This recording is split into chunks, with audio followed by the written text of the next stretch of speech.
What is up, everybody? Professor Willy here to do one more live. We're doing lives or videos, edited videos, every day until we get to 15,000 subscribers.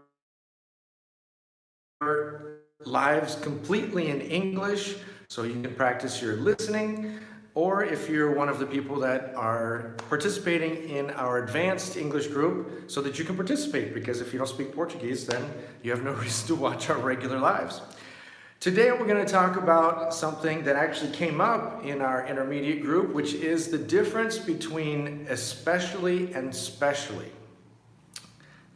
We have two different words, and if I start speaking Portuguese, I'm sorry, it's because I'm so used to it now. We have two different words that are both adverbs, especially and specially. Now, when I looked it up, I found a lot of sources that said that they're almost the same thing. And really, in many situations, you can switch one for the other. But when we're talking about differences between especially and specially, situations where we can use one and it's better to use one than to use the other, then we are talking about, for example, especially, and this I found from the Cambridge Online Dictionary, a very good dictionary, I recommend it. And this information that I have for you now came from the Cambridge Online Dictionary. So when we talk about especially, we're talking about something that is particularly or above all. Particularly or above all.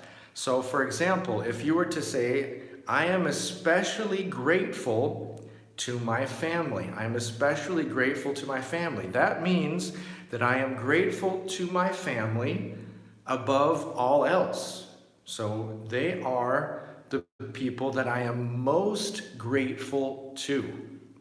I am most grateful to my family. I'm especially grateful to my family. Here, it wouldn't really work to say I'm specially grateful, because specially means that it's something that is made specifically, something that is done for a specific purpose. So the options that they give, the examples that they give, a kitchen that is specially designed for someone that is disabled. So if we talk about a kitchen that is specially designed for someone that is disabled, we use specially, and in this case you could use especially, but it's better to use specially because it is specially made. The other example they use, if someone has shirts made specially for him.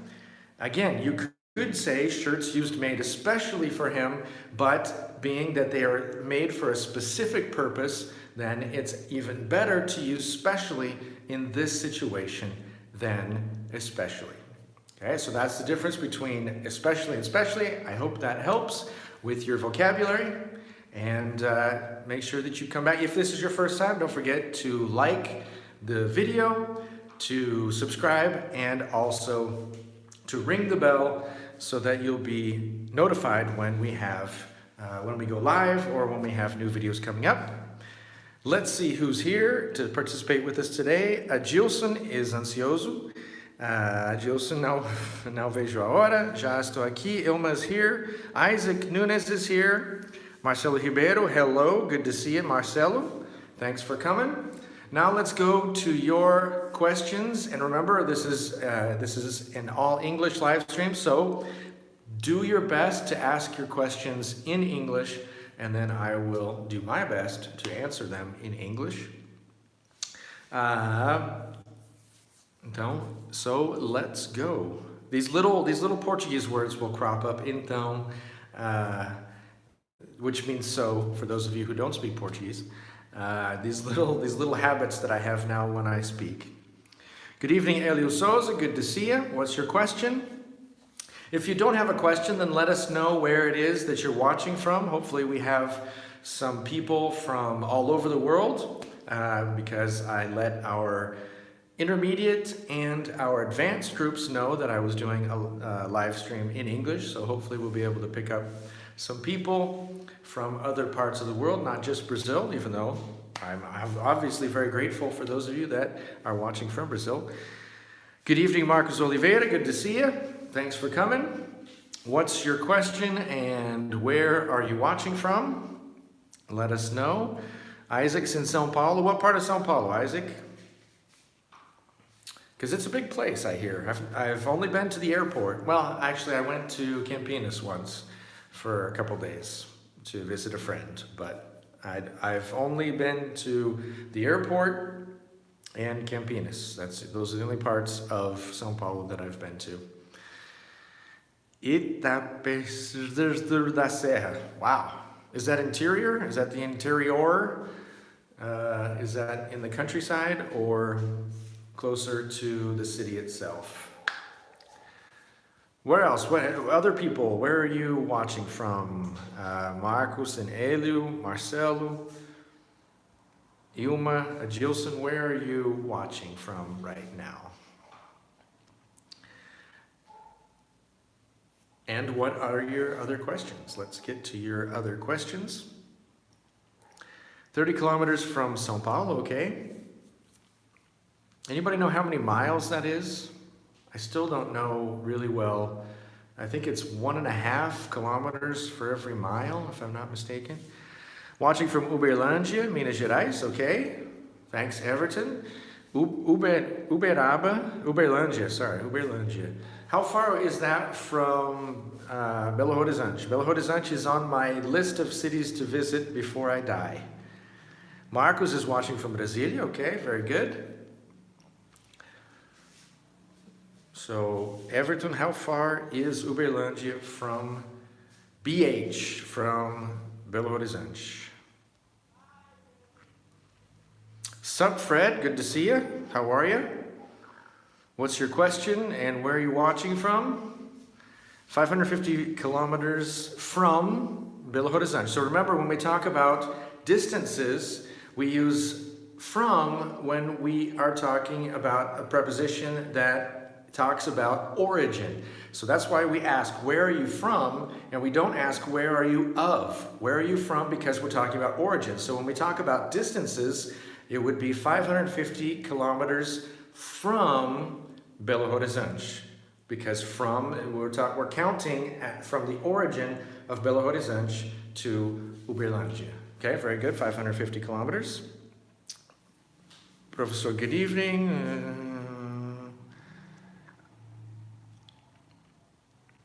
Yes, so when we talk about like is a verb. Like most words in English, like is a verb, and it is also, let me see here. So like, como preposição. So like is a verb. I think what you're talking about is using, I'm not sure, like isn't, that I know of, like isn't a preposition, so that I would have to look up and double check, but I think you might be talking about using, I'll have to get back to you on that, Ilma, because I don't believe that like has situations where it is a preposition. But it is definitely gostar. Adilson's from São Paulo. Fred's watching from Lavras, Minas Gerais. 2 people from Minas, okay. Chris Matos, good to see you. What's the meaning of worth? Worth is like value. How much is that worth? What's the value of that thing? It's worth a lot. It has a high value. So when we talk about a synonym for worth would be value. Worth is kind of a more formal, can be a more formal word. Where are you from? I am from Seattle, Washington, in the United States, but I live in Palmas, Tocantins now. I live and work as a teacher, English teacher, YouTuber, and that's most of it. YouTuber and English teacher. Because I just know, is it worth it? Yeah, is it worth it? So, really, literally, is it worth it? The idea is, does that have value? So, does it have value? And the way that we use it is when someone says, I'm going to steal that car, and then you ask, is it worth it? So does it have value to you to do that? Because afterwards you're going to have to go to jail possibly, or get shot, or whatever might happen. So the question is does that have value for you to do that? Is it worth it? Okay. Very good question.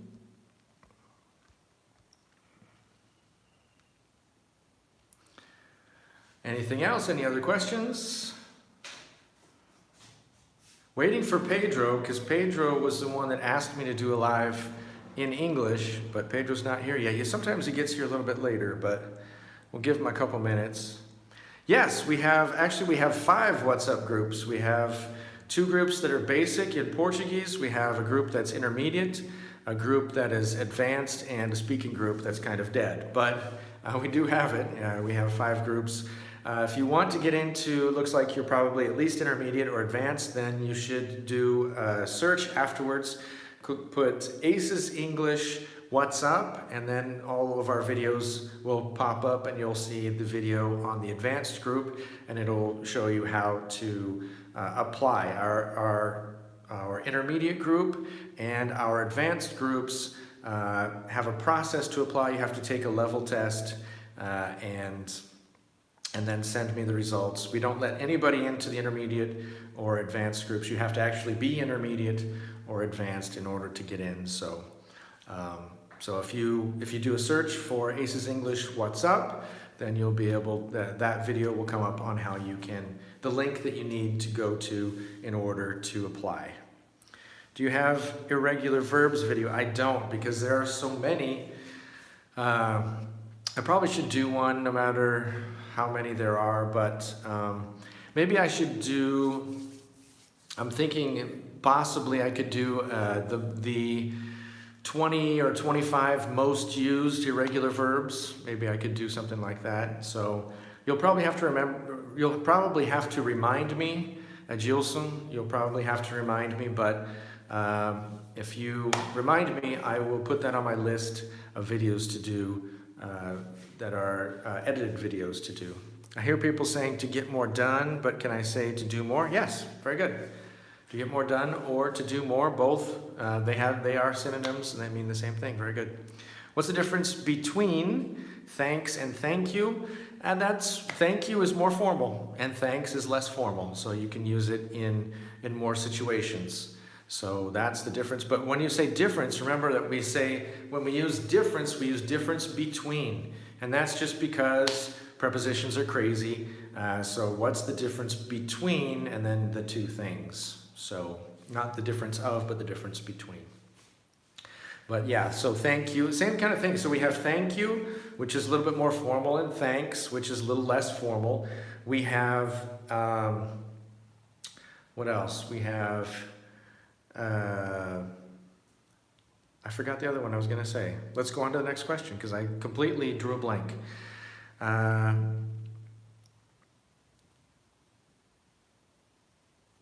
Yeah, that's the thing is like, I don't know of, let me see. Yeah, I'm going to have to look that up, Ilma. I'm going to have to research that and figure out. And if I do find out that like has the use as a preposition, then I'll definitely do a video about it. So, and I will look it up after I finish tonight. And if like does have, like what you're talking about, this kind of use, then I will do it hopefully tomorrow. I will do a video in Portuguese, a live in Portuguese about it. Okay.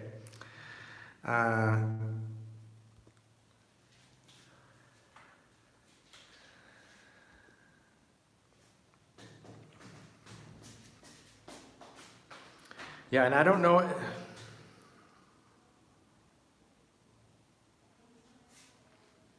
I'm trying to think of when.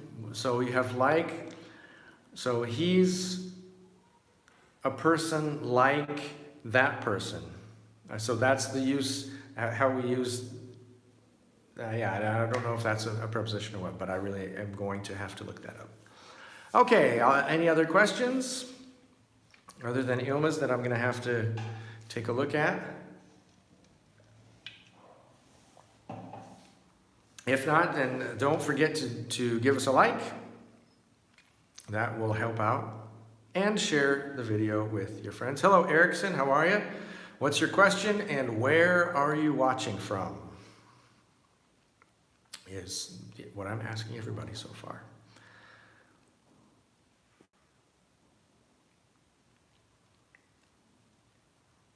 Wait still gonna give another couple minutes to Pedro to see if he gets here. Yes, Jilson, that is correct. In the US, we don't use so, and I don't know anybody that uses more or less. It's usable, it's possible. I don't know, I haven't heard anyone use so in at least 20 years. And then more or less, I don't know anyone that says more or less either. So I am writing a video about that. And as soon as I get my acoustics figured out in the studio, we changed some things, and so you can hear this echo. So until we get that taken care of, then I'll be doing less edited videos. Hopefully we'll get that taken care of soon, but I do have that planned. One of our teachers asked me for a video about that a year ago, so I promised him I'd do it a year ago.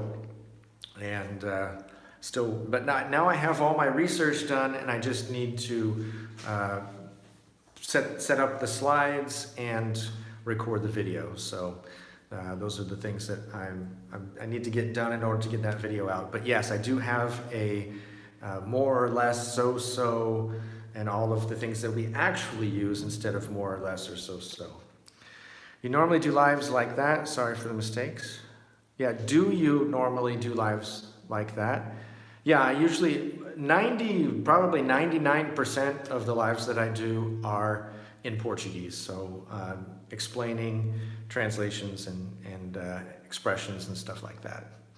I take a bus or I get a bus, good question. It could be either one. You can say I'm going to take the bus, I'm going to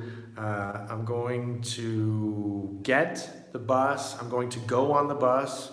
Yeah, either one, doesn't matter. It could be a regional thing, but I've heard both. I use both when I talk about going on a bus.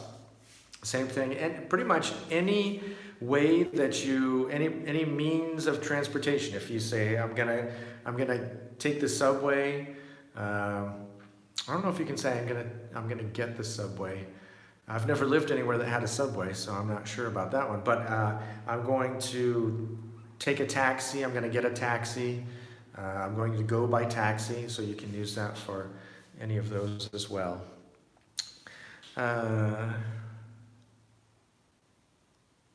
Como devo conjugar os verbos modais ou não conjugo? Yes, so the question is, how should I conjugate modal verbs? And we don't conjugate modal verbs, they don't change. And that's why in our methodology we call them strong verbs, because they don't change, they don't have any kind of conjugation.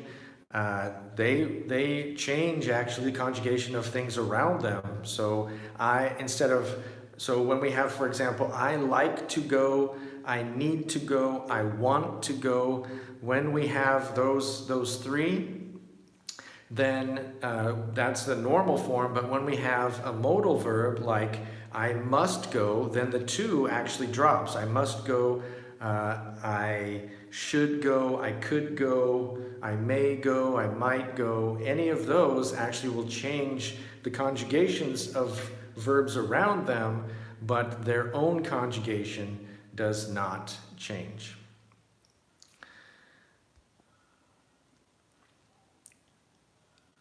Hey, Sonia's here again. Good to see you, Sonia. Underground is British, Isaac. Very good point. Yes, underground is British. So you have underground. I'm not sure other than British, but you have the subway in New York. You have in Chicago, they have a train up above that's called the L for elevated train.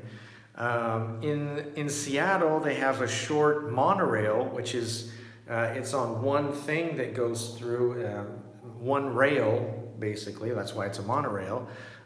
So there are other names in other cities. I don't know any others, but yeah, it is very common for the subway to be called different things in different English-speaking countries, like Underground in Britain.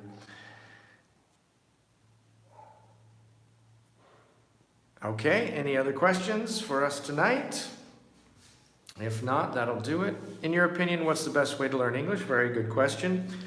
In my opinion, of course, our method our method is the very best way, and you can start our lessons even like you, Fred, who obviously has a good foundation. You can learn some pronunciation things and learn some other things that maybe you didn't know. If you put in here in YouTube, if you put ACES English Lesson 1, our lessons are in Portuguese. So obviously you'll need to be a Portuguese speaker, but that is the best way. And then other than obviously our method, is finding ways that you like, finding things that you like and using them to learn English. Whether you like listening to music, then listen to music and download the lyrics. If you like reading, then read and look up the words you don't know. So it just depends on what you like. If you like videos, watch short videos that have subtitles. So find a way that you like, and that's the best way. I don't think that there's a specific way, whether it's immersion, 100% immersion, whether it's only reading texts, if it's, there are a lot of methods out there, but even our method, I always say, I don't think that there is any method that helps 100% of people 100% of the time. And I think anybody that tells you that their method does is trying to sell you a course or a book, or, the big thing right now is learning. I see in the Facebook groups is Learn English in 40 days. There's an ebook or whatever it is that says Learn English in 40 days. Really, I'm sure there are people with very high talent in English that could learn English in 40 days, but that's not a guarantee that you can make to everybody. So I would say find what works for you and go for it. I always confuse where the words are spoken. Okay. Could you indicate one book to read for advanced level? Good question, Daniele.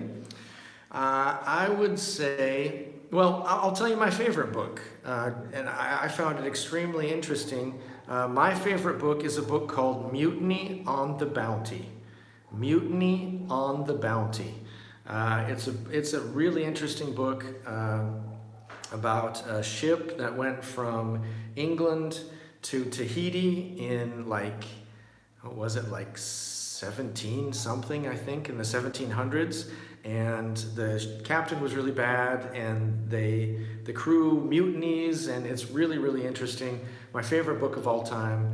That's one that, if you're talking about fictions, I'm assuming that you're talking about fiction, because you said a book to read, so that's what I would suggest. It's a classic, but it's not like super hard like some of the classics that I've seen that have really old, archaic language and are really difficult for even a native speaker to grasp at times. But this one is a little bit easier to read than most classics, and it's just a really good story, really interesting. Really, really love that book, always have. It's always, ever since I read it in high school, it's been my favorite book. What's more important, listening or speaking? Well, actually, they are linked, right? If you practice your speaking, you'll practice your listening. If you practice your listening, you'll practice your speaking. But I really think that probably, just like we say, gun to my head, I would probably say that listening is more important, just because if someone gives you directions and it's an emergency and you don't know what they're saying, but you can talk to them, you could get hit by a car or whatever it is. So I would say probably listening, but they're both they're intertwined. They're so important. One is so important for the other that really anytime you work on your listening, you're working on your speaking. They're the two things that are more latent. They're the two things that, let's just go with that. I would say, I think they're the two most important, which is why our method focuses on speaking and listening less than it does reading and writing. So take that as you will. Minha dificuldade em entender nativos, preciso ouvir cada dia mais para entender cada vez. That's true, Everton. That is a very common problem, is understanding native speakers, and that is because native speakers of English use a lot of reductions. So many times what we say isn't what is written. And then when we do say what is written, sometimes the vowels are different than what they would be in Portuguese, and so that causes problems too. And you're right, the main way to get better at understanding, at listening, is practice, is getting that practice, logging those hours, and just doing it over and over and over again. Another one of the videos that I'm planning on doing is a video on how to better your listening and talking. Let's see, who was it that asked that question? Who asked about the best way?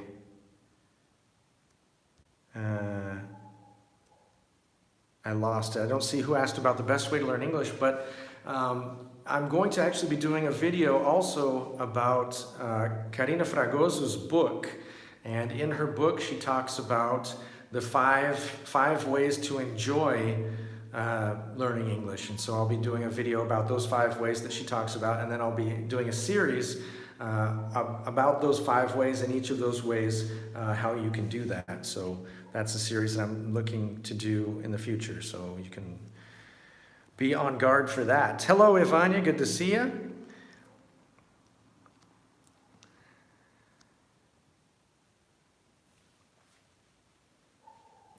Em algumas frases, that now is, yeah, so when we have that, we have two uses of that. We have a that when it's important to the sentence. So if you take out that information, it changes completely the sentence. And we have that is unnecessary, okay? So if you say, the person that I like is over there. The person that I like is over there. Well, I'm not going to do Portuguese, but the person that I like is over there. That in this sentence is unnecessary because the information is the person is over there. So that middle information isn't essential to the rest of the sentence. So in that case, we can use that or we don't have to. So when we have that and it's essential to the sentence, then we have to have that. When the information after that is essential to the sentence, we don't have the option of taking out that or leaving it. It's similar to Portuguese, where sometimes you can use the word for that and sometimes you can just leave it out. And obviously, right now, I've drawn a blank on another example of that in a situation where you have to have it. But that's basically what we're talking about when we talk about being able to take that out or leave it, or when you actually have to have it, is when the information after that is essential to the sentence, changes completely the sentence, then you have to put that. And if the information is secondary to the sentence, so like the example that I gave, the person that I like is over there. The point of the sentence is that the person is over there and not that it's the person that you like. So in that situation, you can leave that or you can say the person I like. So that's a basic, it's more of a grammatical discussion that I would have to go into more and do a video specifically about that. But that's basically what we're looking at. What's up, Wesley? Good to see you. I learned many words only listening. Yep, that's good. Is it wrong to study both English, study accent? So you want to ask, is it wrong to study both American and British English accents? Excuse me, is it wrong to study both American and British English accents. It's not wrong. If you're able to distinguish between the two accents, there's no problem. The problem would be if it causes confusion. Because in some cases, you're going to learn double, you're going to have to study double the amount of words, right? Or at least, or double the amount of sounds in some cases. So you just have to be aware that it could be more work for you. But if, like I said, if that's something you enjoy, if you enjoy the differences between accents, I enjoy hearing the differences and looking at the differences between different forms of Portuguese. Portuguese from the Northeast, Portuguese from the South, where I learned Portuguese, Portuguese from Portugal. I find those very interesting, those differences. Now, if I were to learn those accents and when to use them, then it would be more work. But if that's something you enjoy, then I'd say go for it. I don't think this thing about being wrong, I just think that there are so many situations where as long as you're not learning words that are wrong or pronunciations that don't exist in any form of English, then there's nothing wrong with that, I don't think. And I think it can actually be something, if that interests you, if you are someone that really likes those kinds of differences, then, like, I'm a language nerd. I studied linguistics in college, and it's something that fascinates me. So those kinds of differences, phonetics and those kinds of things really, really fascinate me. So that's something that would help me if I were to learn another language. It might help me to study with those two things, where some people would just be like, no, I'm not going to learn more than one accent. I'm just going to focus on this one. And that's perfectly all right too.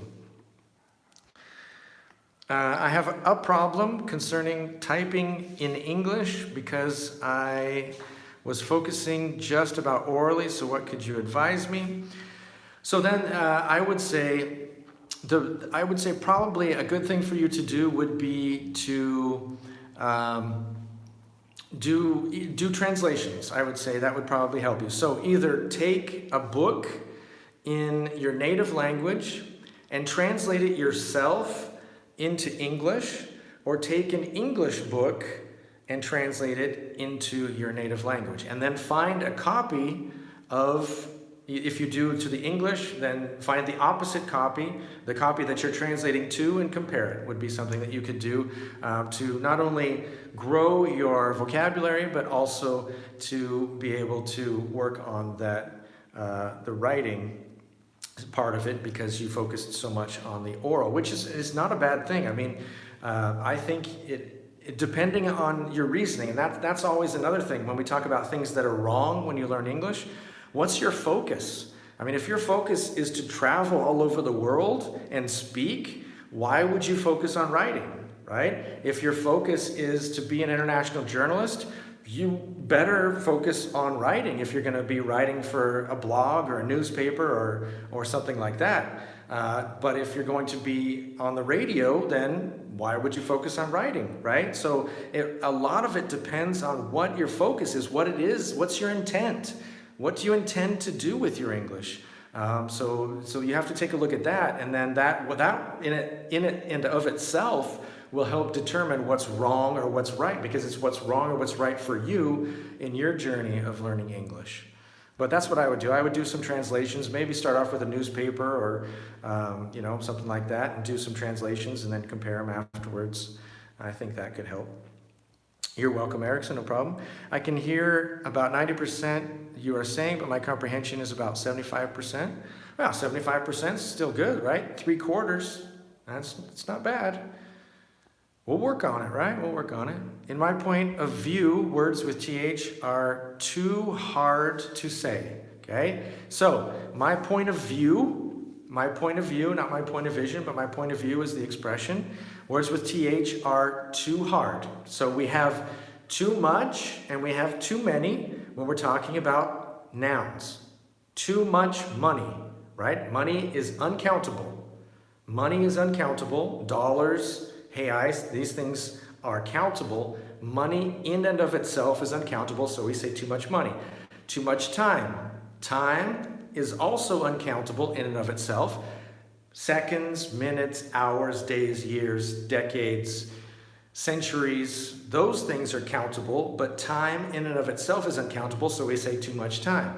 Too many people, people are countable, so too many people. So we're either going to use too much or we're going to use too many when we're talking about nouns. When we're talking about adjectives, so you said too many hard. Hard is an adjective. When we have adjectives, hard, big, strong, weak, tall, short, when we have those adjectives, we take out many or much. We do not use many or much with too to say something is too hard, right? So, and what's the difference between very hard and too hard? Very hard means that it's difficult, it's something that's difficult, but I can probably still do it. If it's too hard, it's beyond my capability, it's beyond possibility or the point that it's acceptable. So if I say something is too hard, then it's something that I cannot accept because it's too hard or that is beyond my ability. So those are some important things here. When we say too much or too many, we're talking about nouns. When we have adjectives, we take out much or many and we just use too big, too small, too hard, too slow, too fast. Whatever it is, whatever the adjective is, we use just too with the adjective. And then that difference in English between very and too is almost always negative, but it's always beyond. Okay, so even if you say you're too nice, if you say you're too nice, then you're saying I don't deserve it. You've gone beyond the amount of niceness that I deserve. So it's still, even though it's meant as a compliment, it's still something that means beyond, which is what 99% of the time when we have too before these adjectives or before much or many, it means beyond either the acceptable or the possible.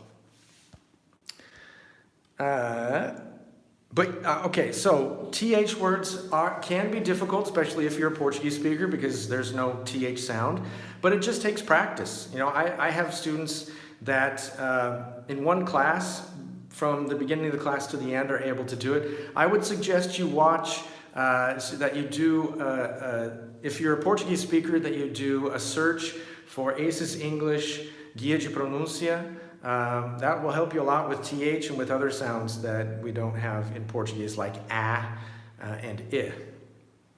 It gets easy as you practice. I wouldn't say it gets easy, but it does get easier, right? It can get easy, but it doesn't necessarily, it's not guaranteed to get easy, but it does get easier. That's true. I agree with you on that, Wesley. Now I understood the difference between too many, too hard, too much. Thank you. You're very welcome, Fred. That's what we're here for. That's what we're here to do. Thanks. I'm glad that helped. Okay, last questions. Anything else?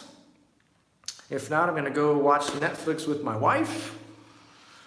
Okay, so I'll wait another 30 seconds. Still waiting for Pedro. Pedro, if you watch this after, man, you missed it. You missed the English Live that you've been complaining about. Teacher, to use bucks is very rude. It's not rude. It's just like... when I came to Brazil the first time, everybody used 10 pila, right? Essa palavra pila. Não gosto de falar porque tem, I don't like to say it because there are other meanings, but when you use the word that means wood, when you use that to say reais, right? There's that word that you can use. It's just like that. It's not rude, but it's kind of, it's not vulgar. It's just very informal. So you wouldn't use it in any kind of situation that's normal or more formal.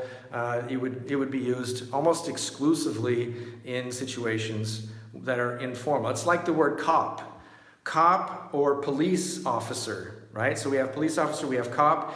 It's like policial and cheetah. So it's the same kind of difference between the normal or formal and the very informal. I'd ask if studying both languages could prejudicar, I don't know how to say it. Okay, so studying both languages hurt? So in this case, you would probably say hurt or damage, but probably hurt is probably where you're going with that. In English, is there another word for borrow is what you want to ask. Well, we have lend, which is, but the focus is on the opposite person. So you can switch the verb to lend and then switch the people as well. But you can also, I'm sure there are synonyms, but I drew a blank at the moment on exactly what the synonym for borrow might be. Somebody can look that up and let us know. Good evening, Sergio. Good to see you. So when you ask my advice, Daniele, are you talking about studying both languages? Are you talking about English and Portuguese? Or because British English and American English are both the same language, but again, it really depends on you. If you're talking about learning the British accents and the British vocabulary, or if you're learning the American accent and the American vocabulary, it depends on you. It could be damaging, it could hurt your overall knowledge if it causes confusion. But there are some people that are very good at learning languages that would not have any problem learning both of those. So really it depends on you, and it depends on your aptitude and your talent level in learning English. So that's what that would depend on.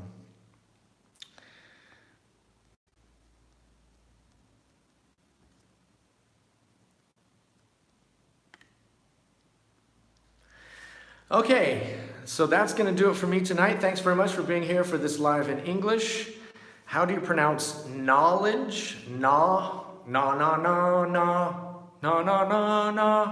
Hey, goodbye. So goodbye, and it's knowledge, which was perfect for me to go out. Hey, goodbye.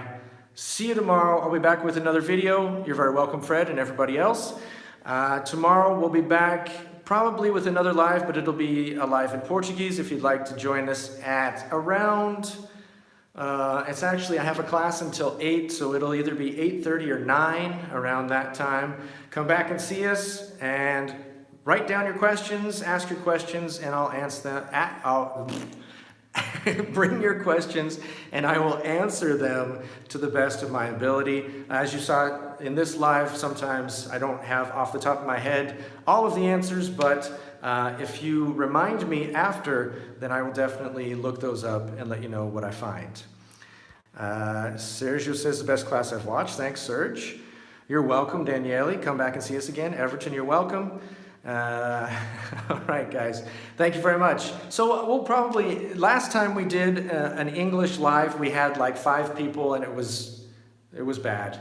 But if we have this kind of interaction and these kinds of questions, great questions like this, then we will definitely do more lives in English. Thanks for being here. Until next time, I'm Teacher Willy. Keep studying. Don't give up. We're here to help.